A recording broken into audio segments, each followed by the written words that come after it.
La prise du Capitole.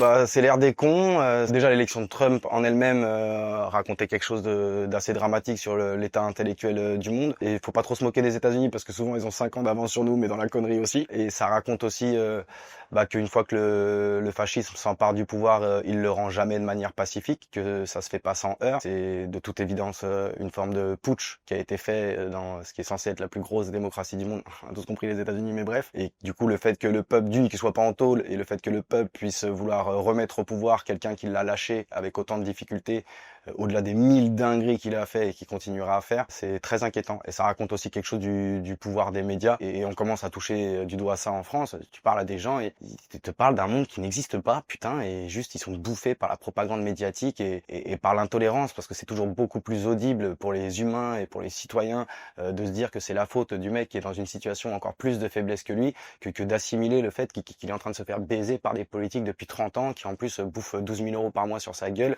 et qui savent très très bien que c'est un con et qui le méprisent beaucoup plus que lui les boucs émissaires qu'il choisit.